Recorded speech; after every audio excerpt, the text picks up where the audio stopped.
Earlier, we mentioned that machine learning is all about a computer learning the patterns that distinguish things.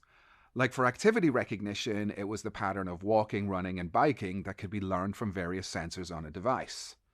To show how that works, let's take a look at a set of numbers and see if you can determine the pattern between them. Okay, here are the numbers. There's a formula that maps x to y. Can you spot it? Take a moment.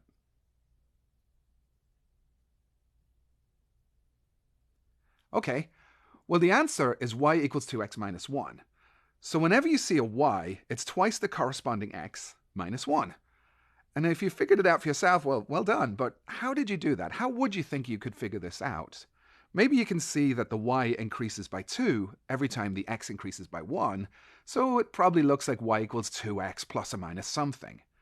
And then when you saw x equals 0 and y equals minus 1, so you thought, hey, the something is a minus 1, so the answer might be y equals 2x minus 1. You probably tried that out with a couple of other values and see that it fits.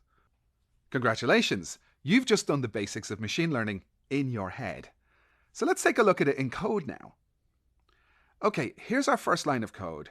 This is written using Python and TensorFlow and an API in TensorFlow called Keras. And Keras makes it really easy to define neural networks. A neural network is basically a set of functions which can learn patterns.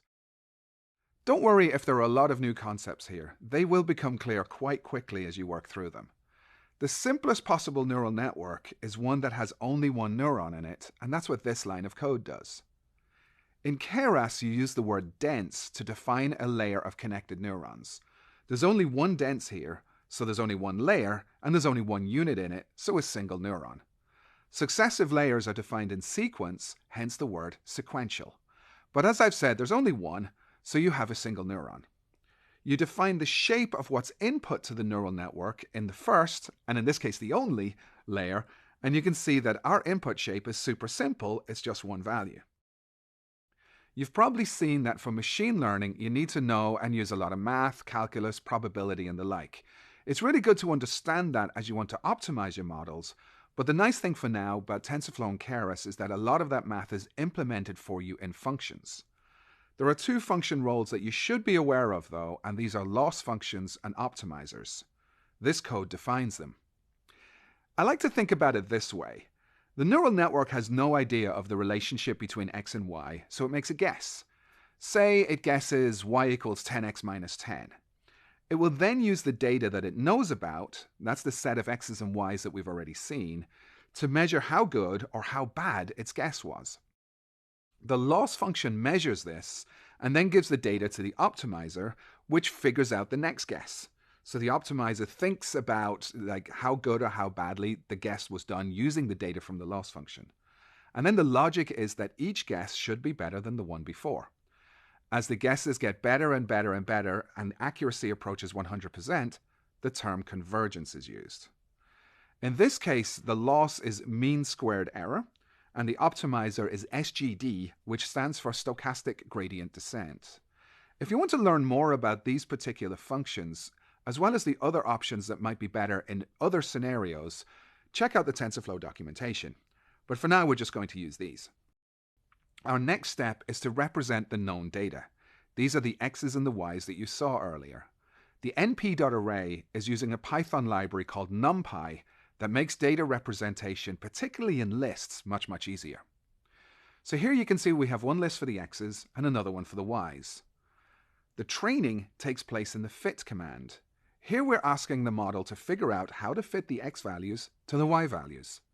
The epochs equals 500 value means that it will go through the training loop 500 times. And this training loop is what we described earlier. Make a guess, measure how good or how bad the guess is with the loss function, then use the optimizer and the data to make another guess, and repeat this. When the model has finished training, it will then give you back values using the predict method. So it hasn't previously seen 10, and what do you think it will return when you pass it a 10? Now you might think it would return 19, because after all y equals 2x minus 1, and you think it should be 19. But when you try this in the workbook yourself, you'll see that it will return a value very close to 19, but not exactly 19. Now why do you think that would be? Ultimately, there are two main reasons. The first is that you trained it using very little data. There's only 6 points. Those 6 points are linear, but there's no guarantee that for every x, the relationship will be y equals 2x minus 1. There's a very high probability that y equals 19 for x equals 10, but the neural network isn't positive, so it will figure out a realistic value for y. And that's the second main reason.